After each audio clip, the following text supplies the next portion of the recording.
U.S. Secretary of Defense Lloyd Austin met with Ukraine's defense minister today at the Pentagon. The pair discussed a range of topics, including Ukraine's critical needs on the front lines and Russia's recent wave of attacks that have hit civilian infrastructure. Let me be clear. It is never acceptable to target civilians. And Ukraine's resilience will help it prevail over Putin's aggression and atrocities. CBS News senior national security correspondent Charlie Daggett joins us from his new post there at the Pentagon. And you're following all of this, Charlie. There's what we see publicly that's discussed in, footage like that, Charlie, but there's also what's actually being discussed behind the scenes. What concrete outcome is each side looking for?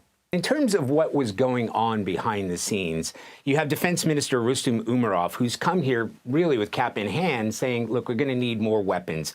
The Ukrainians have been very clear about exactly the weapons they need. They want longer range weapons, but this is what's critical. They want to have the permission, more or less, to use those weapons to hit targets deeper inside Russia. We know that invasion has taken place and they're holding ground. However, I don't think either side, I think they'll be holding fire right now, keeping their powder dry until next week. Next week, we're going to have another of the Ukraine contact meetings in Ramstein, Germany. I'll be there as well. And that is where I think you'll see the pledge, the announcements that will be made, not only from the United States, but this coalition of some 50 countries that are helping the Ukrainians in this fight against Russia. And to your point, Charlie, about the Ukrainian incursion into Russia, today's meeting, as Kyiv announced that its forces are actually gaining ground in Russian territory. If folks are keeping track, that means that Russia has invaded Ukraine in the southeastern part of the country. That's ongoing. Now Ukraine is pushing into Russia.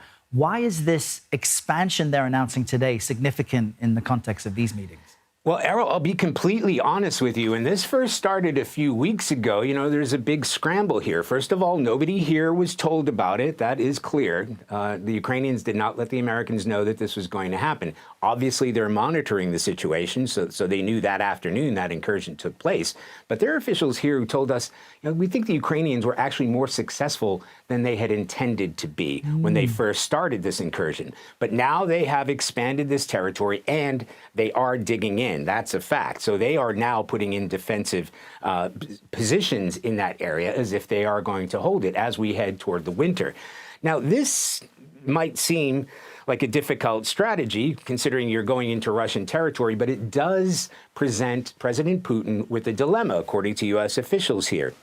In order to dislodge that number of people, even as they're expanding, those troops are expanding, you're looking at a force of 20 to 30,000 Russian troops. So President Putin, you might think, how is he tolerating this incursion onto his own territory? Well, the Russians are gaining. If the Ukrainians were thinking, well, we're going to sort of outflank them in order to pull those Russian resources in order to defend their own territory, that's not the case. So you've got the Ukrainians pushing on one side in their own offensive, the Russians absolutely gaining territory on that side, and they're fighting it out. So how it's going to play out over the course of the next few weeks and months will be very telling, because in order to hold that land, that's going to take a lot of weaponry and a lot of the right weaponry and advice. And then we have to see what Putin's going to do and how long Russia is going to tolerate an invasion on their own property. Yeah, that's right. All really important things to watch. Charlie, we'll stay close with you. Thanks for your reporting.